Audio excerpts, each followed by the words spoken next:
Jonathan Reed acostumbraba pasear con su perra Susie en las montañas de Cascade Range, a 96 kilómetros al este de Seattle, Washington. Nunca imaginó lo que iba a suceder. Jonathan ve cómo su perra corre alegre entre los árboles. La perra va de un lado a otro gozando como siempre del paseo. En cierto momento, la perra se adentra en el bosque. De pronto, desaparece de la vista de Jonathan. Él la escucha, pero no la puede ver. El tono de los ladridos se vuelve agresivo e incluso desesperado. Jonathan se inquieta. Nervioso va tras ella, guiado por el sonido y pensando que probablemente se había encontrado con un oso. Toma una rama gruesa para protegerse y acelera el paso, aún sin verla. Por fin llega a una cresta. La distingue. El asombro de lo que ve en sus ojos lo dejan petrificado por unos segundos. La perra muerde algo similar a un niño pequeño, pero mal proporcionado, que la agita violentamente haciéndola sangrar y eventualmente la desintegra. Jonathan, temblando de miedo y coraje, se dirige hacia la criatura. Estando a su alcance, le tira un fuerte golpe. En ese momento, Jonathan empieza a sentir cambios en su estado.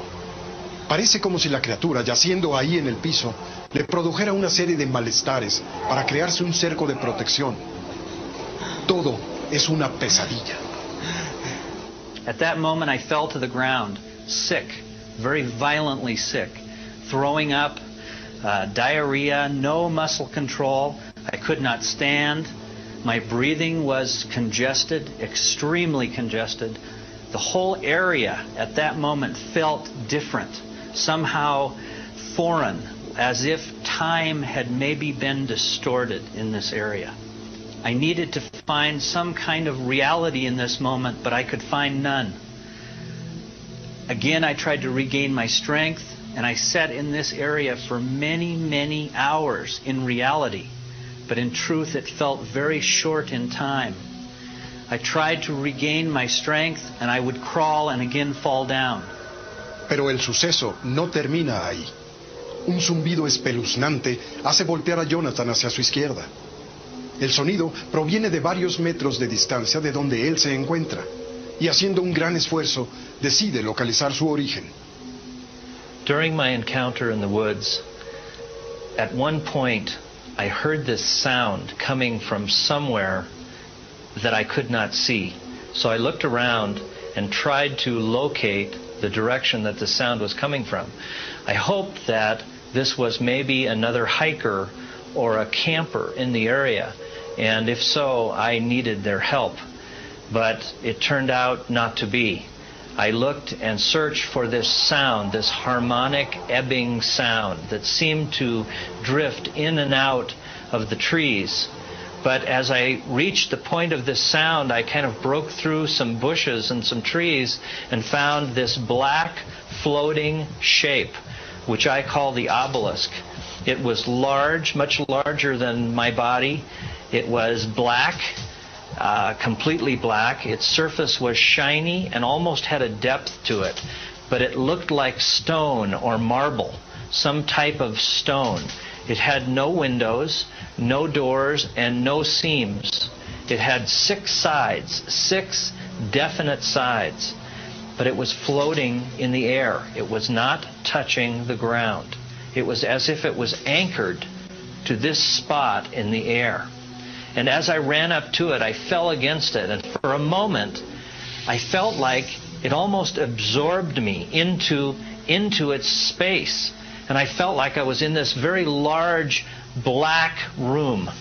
And then one instant later, I was back outside and feeling this cold surface against my hand, which almost burned my hand like dry ice. It was a terrifying moment, but truly something that was so surreal that I couldn't even get my mind to believe what I was looking at. But nevertheless, it was there. It was in front of me, and I could not deny this. Sintiéndose deshidratado, Jonathan recuerda que en su mochila trae una botella con agua, y haciendo un gran esfuerzo, debido a los malestares que estaba sufriendo, decide ir por ella. Al sacarla, se da cuenta que traía su cámara de video y su cámara fotográfica, lo que le da la oportunidad de obtener pruebas de lo que estaba viviendo en ese momento. I reached for the water, I drank the water, and I realized I have my camera. My God, I have my camera. Maybe I need to try to record what I am now seeing, if for no other reason, to find my own sanity when I return, if I can return home. So after drinking the water, I picked up the camera, I tried to gain some strength, and I started to photograph all of the items in this area that I had seen.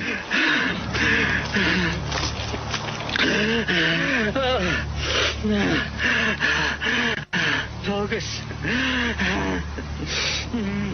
Estas son las impresionantes imágenes originales que el Dr. Reed captó con su cámara de video. En ellas es evidente el malestar físico en que se encontraba, falta de respiración, dificultad de movimiento y un gran nerviosismo. Sin embargo, se logra apreciar claramente la cara y el cuerpo del alienígena, como en ningún otro video conocido, convirtiéndolo en una prueba única en su tipo. This creature, this body that lay on the ground bleeding in front of me, from the wound that I inflicted, only the remains of my dog, this white powder, this white ash at the feet of this creature, and this floating black object that I call the obelisk, floating in the air, not touching the ground. I photographed all of this with the video camera and with a still camera, hoping that something would be recorded, hoping somehow to record this moment and regain my sanity.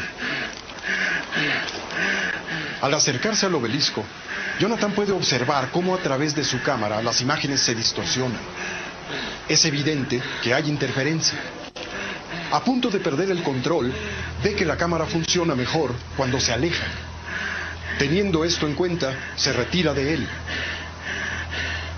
Como con la criatura, vuelve a sentir una sintomatología extraña, como si el propio obelisco le produjera dichas sensaciones para crear un halo de protección a su alrededor. Desde unos 30 metros de distancia, Jonathan sigue grabando. Las imágenes se tornan más claras por unos momentos, aunque la interferencia no deja de presentarse de manera intermitente.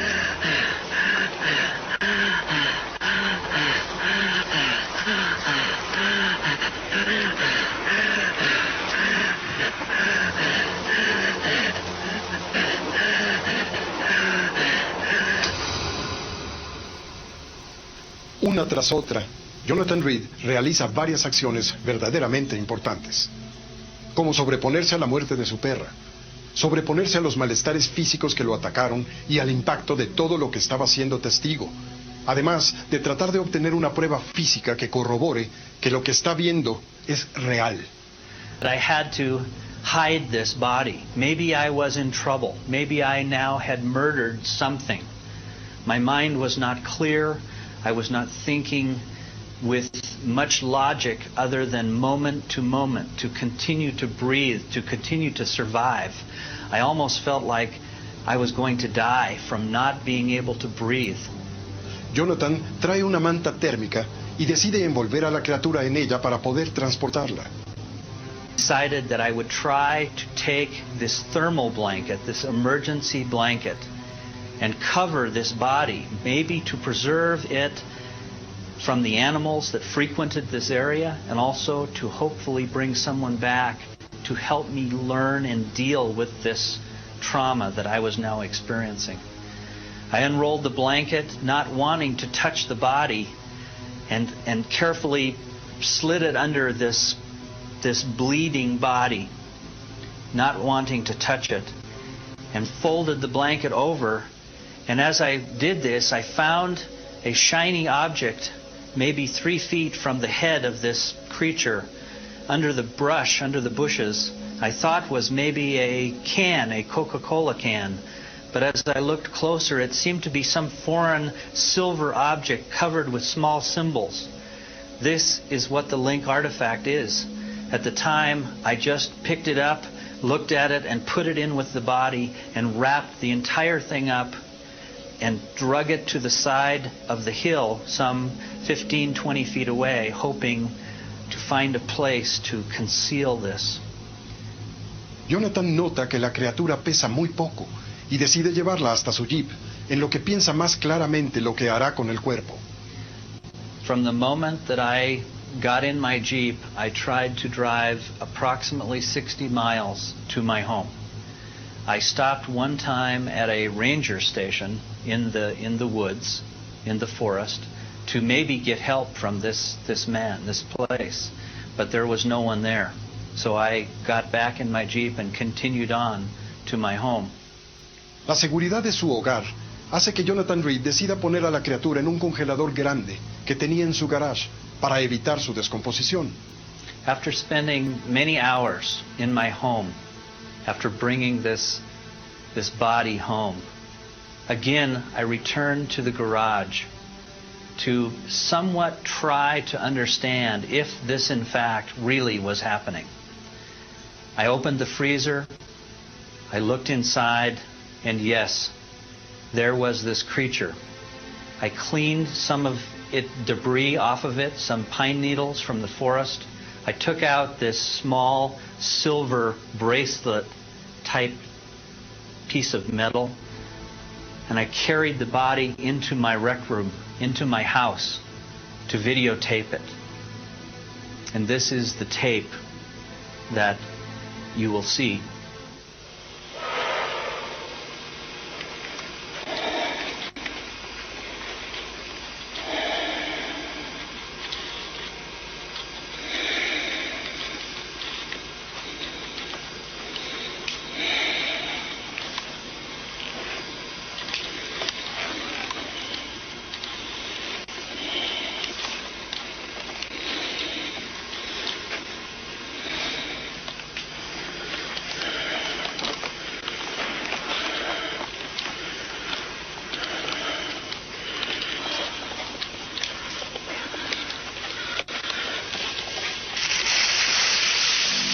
I opened this up, and again I was very sick. I was still having many troubles breathing, but I needed to record this. I needed to record it for me, if for no one else, to make sure that I was seeing what I felt was in front of me, what the reality of this moment was. So I did this alone, and I opened the blanket, and I looked at this body. Lo que Jonathan Reed ve en ese momento es extraordinario. Se trata de un ser cuyo tamaño es comparable en proporción al de un niño, pero con diferencias significativas. Las líneas de las mandíbulas son completamente diferentes. No hay ningún canal auditivo externo. Su piel se aprecia de un gris verdoso con una textura como la de un cerdo. Y los ojos son bulbosos y húmedos. Su boca asemeja a la de un pez, sin nariz ni vello. Su ropa de color gris oscuro, casi negra, ajustada al cuerpo a manera de una segunda piel, cubre completamente brazos, piernas, pies y manos con guantes del mismo material que el traje, continuos y sin costuras.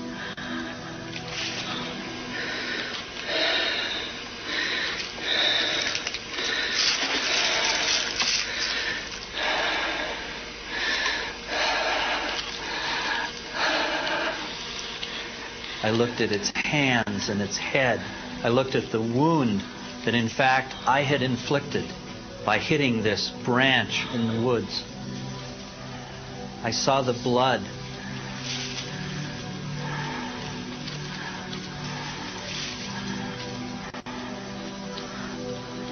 I didn't realize at the time that in fact this creature was not dead. I felt that it was dead.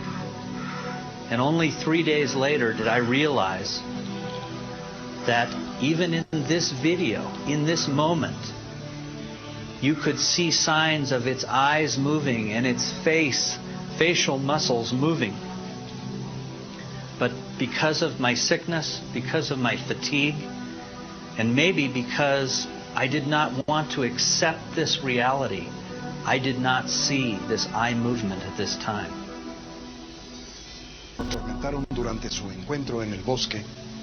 Jonathan decide llamar a su amigo Gary para que le ayude a manejar la situación en la que se encuentra. La criatura es bautizada por Gary con el nombre de Freddy. Jonathan sabe que deben de dar a conocer los hechos al mundo y decide hablar con amigos y profesores de confianza para que lo orienten sobre lo que debe hacer. Gary lo ayuda haciendo algunas llamadas a agencias gubernamentales, sin imaginarse las consecuencias que les traerían posteriormente. Sucesos extraños se van ocurriendo los días siguientes. Jonathan acude a un profesor de la universidad de toda su confianza y este, a última hora, le niega su ayuda de manera misteriosa. 3 días después, al llegar a su casa, el Dr. Reed escucha unos ruidos extraños provenientes del congelador donde se encontraba el cuerpo de Freddy. But I heard a sound that seemed to be coming from behind the freezer. And I thought a scratching sound, a kind of a rubbing or scratching sound. I thought maybe it was the compressor going out on the freezer that keeps the cold in the freezer.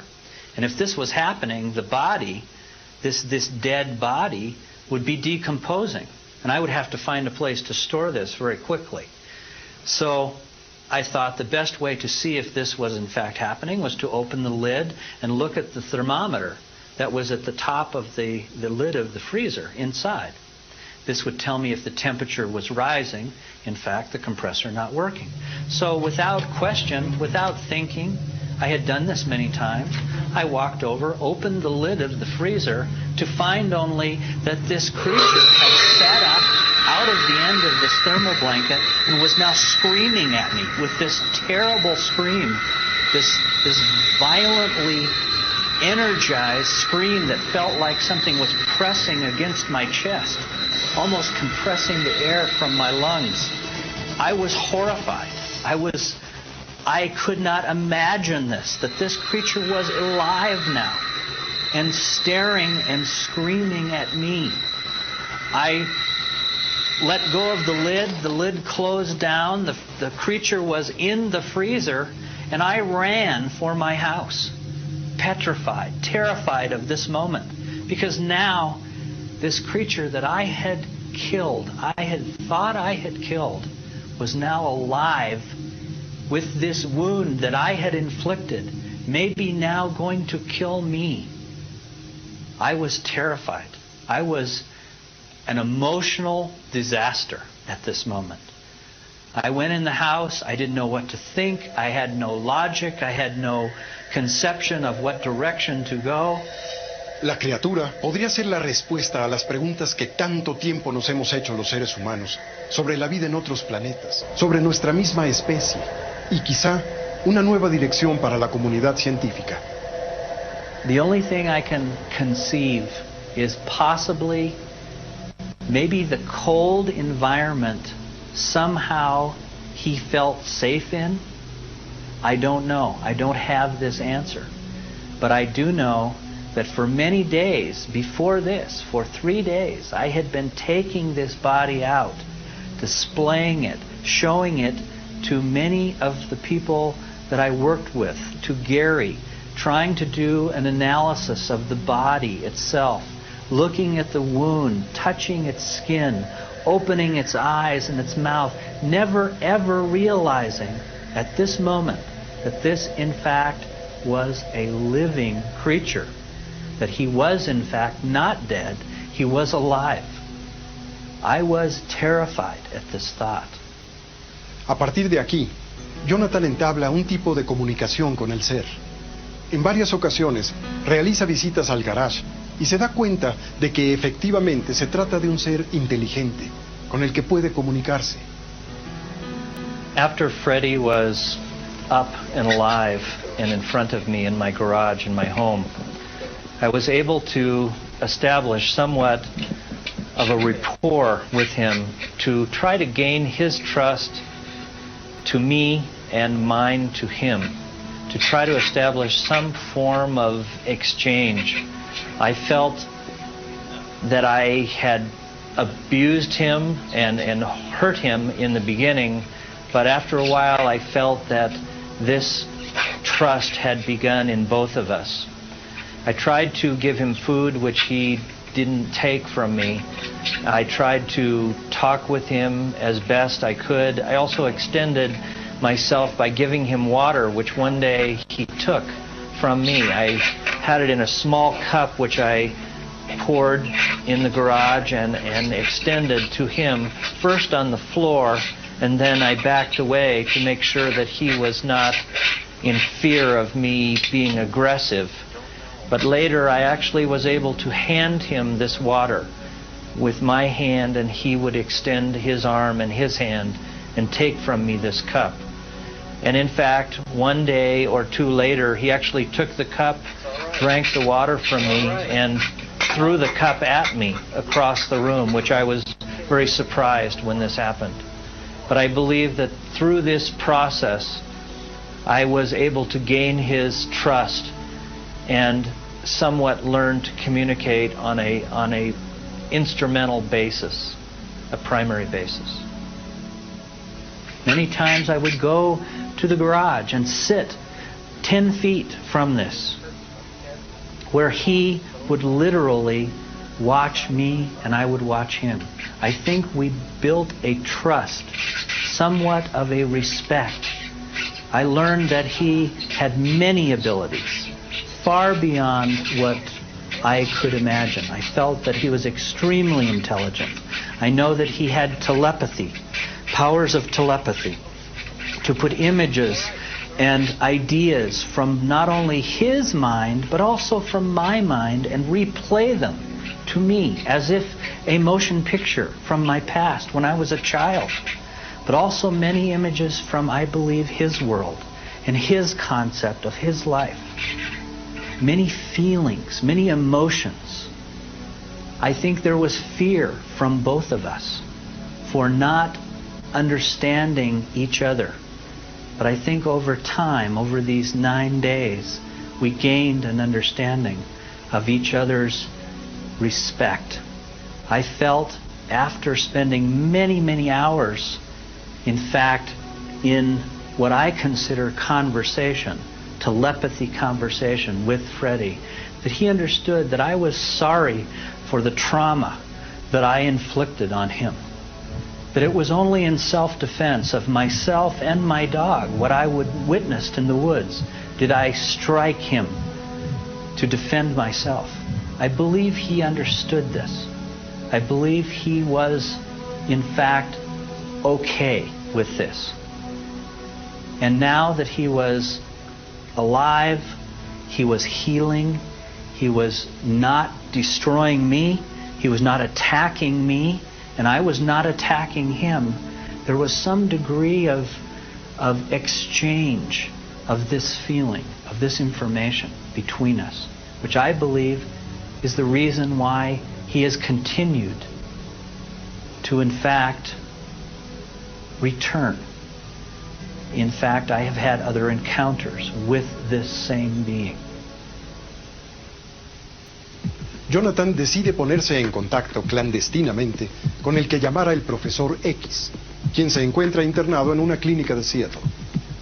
Algunos especulan que el profesor X es el científico Carl Sagan, quien le proporciona una lista de personas que lo pueden ayudar. Al mismo tiempo, Jonathan Reed empezó a recibir llamadas extrañas y notó que camionetas misteriosas lo seguían cada vez que salía a la calle. Esto lo obliga a ser más cauteloso y decide distribuir y esconder la evidencia que tiene para que posteriormente pueda sacarse a la luz y que los demás comprendan su historia. The entire 9 days from the start of this event, I had gathered many things. I had taken many pictures, 35 millimeter pictures, videotapes, audio tapes of this creature and everything, all of my involvement in my home.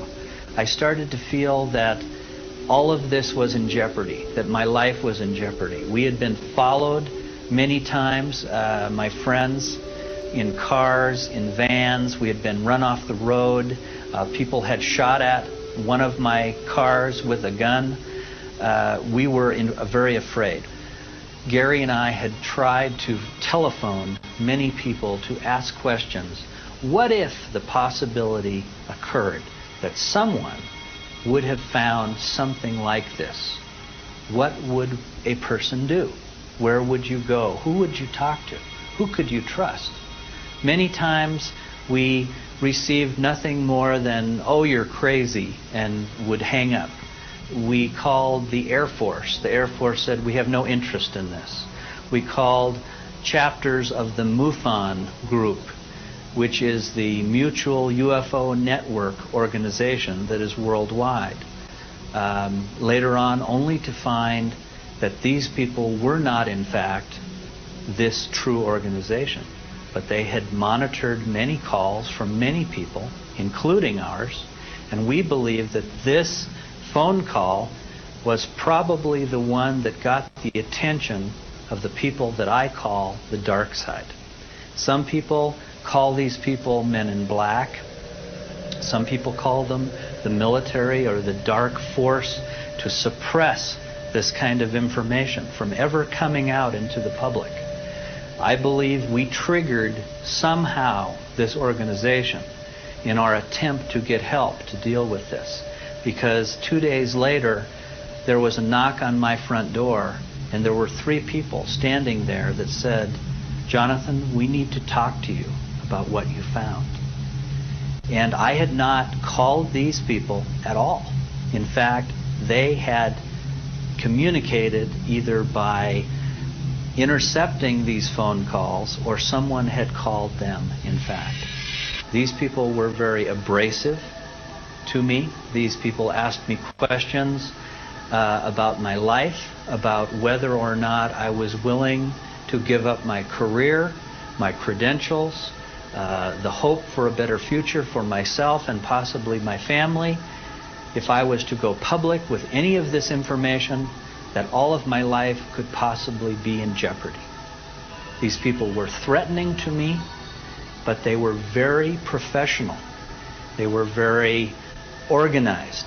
This was not a vigilante group of people. This was a highly professional group of interrogators and people who knew what they were doing. They told me that, in fact, they had worked with many different organizations within the United States government and other governments. They never told me specifically what branch of government they were, other than they belonged to a group called the School. They told me that if I did not work with them and cooperate and give to them not only all of the information that I had gotten or evidence, that they in fact would send someone else who would not be as nice, would not be as kind, and most likely would destroy my life. Los visitantes se van tal y como llegaron, pero sus amenazas quedan. Jonathan, sin lugar a dudas, está envuelto en serios problemas. Once things started to change over 3 or 4 days, I found that many things in my life were being taken away, were being extracted or erased from my life. One of those was my bank account. I lost a lot of money overnight. I lost my right to work. My job was taken away. My credentials from my education from 2 different colleges were erased overnight. Why was this? Because I found something in the woods that nobody had seen before? Because this was important? I don't believe this was necessary. In fact, if this hadn't have been done, I possibly would have cooperated with these people that did this damage to my life. They also took things from me that made no sense. They weren't evidence from this encounter.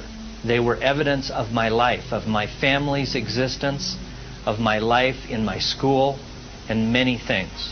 They literally destroyed my life overnight. Las acciones en su contra fueron brutales, cumpliendo sus amenazas. El allanamiento y eventual destrucción de su casa no se dejó esperar.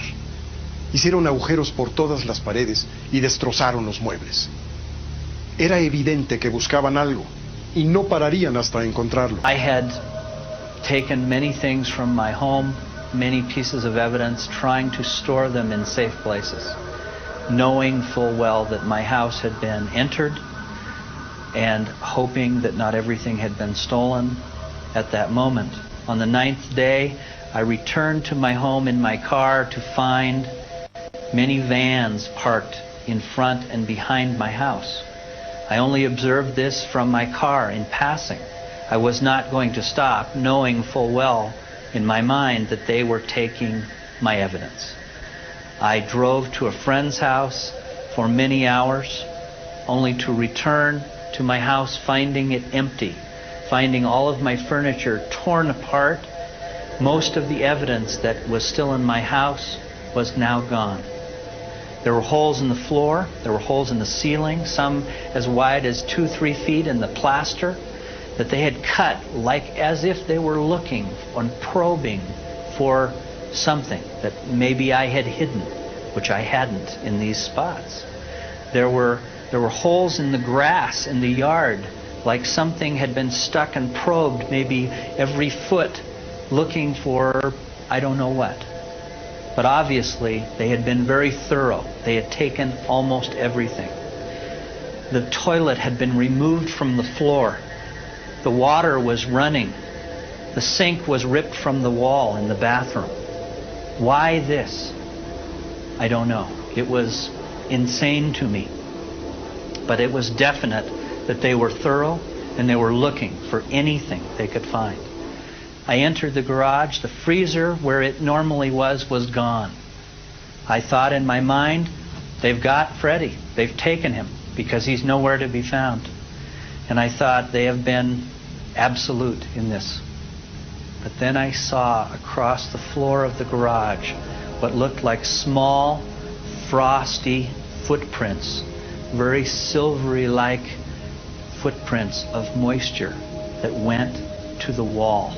Not to the door, not to the window, but to the wall, and stopped, as if he had walked right through the wall. At that moment, I felt and I had hoped that he had gotten away, and that they did not, in fact, have him. You know, that they did not seize his body. I know now, because of living through this, that Freddie, in fact, did survive this and did escape. That he was not taken by these men in black, or the dark side, as I call them. At that moment, I decided I had no life. I needed to leave this space because I was in fear for my life. I was in fear that they were going to come back and take me or kill me. So I left my life. I left my city. I continued to travel for many months, and I lived in my car, and I lived on the street, and I had to endure. I had to try to survive in a world that was not only foreign to me, but out of my reality, out of my comfort zone. I had very little money, I had very little help, and at this moment it was a matter of survival. So I left the United States and went to Canada. Posteriormente, encuentra refugio con el grupo de gente que el profesor X le había contactado. Un grupo al que él llama la Alianza. Gente con muchos recursos que lo acoge y lo cobija cuando más lo necesita. Lo ayuda a reponerse material y espiritualmente. The group that I have called the Alliance is a group of people throughout the world who have helped many people who have had contact over many, many years. They helped me by giving me shelter, by expressing to me the importance of encounters like my own and others that have happened in the past. I have mixed emotions about this group because sometimes they have helped me, definitely, and at other times I think they hinder the release of information because their intent is slow education for all of humankind Sometimes people like me become a little radical, a little bit excited about wanting to get this information out. And I think sometimes they want to be more tranquil with this spreading and continuing education about the alien presence throughout the world. I do believe they helped me. I do believe they saved my life. So for this, I am very thankful. Es una especie de brazalete, el Link, como dio en llamarlo. Un artefacto estudiado y analizado por la Universidad de Osaka, en Japón. El material que cubre la superficie está mezclado con plata y es muy brilloso y reflejante. Su composición es una mezcla de silicón, aluminio con magnesio, zinc, oro y otros componentes imposibles de definir. The Link artifact is a bracelet-type device that we have determined to be some type of communication and teleportation device. It is a metal bracelet that fits relatively around the arm or wrist, and by pushing its surface, it actually closes like a C, tightly around the wrist, molding and modifying its shape to fit the person or the alien wearing it. Its surface is designed and constructed of many, many layers of material, some known by human and some unknown. These materials are in some form as thin as 2 microns. This is extremely thin. A human hair is 10 microns thick. These are many, many, many layers designed to create a sandwich that is only 3/16 of an inch in total. But the surface of this artifact is molded, not a flat surface, but almost a sculpture in essence.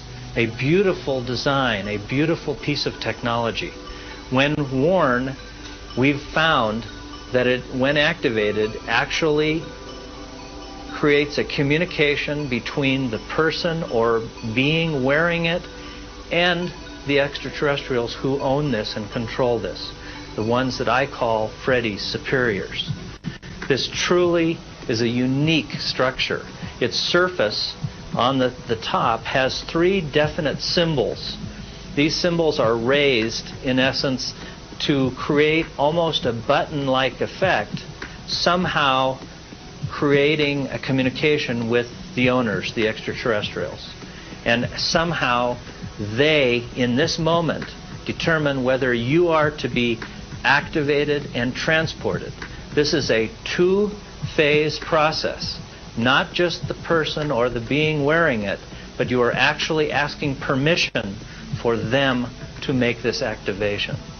I believe that this is truly one of the most unique finds of all extraterrestrial artifacts in the world. It is also one of the only ones that is in working condition.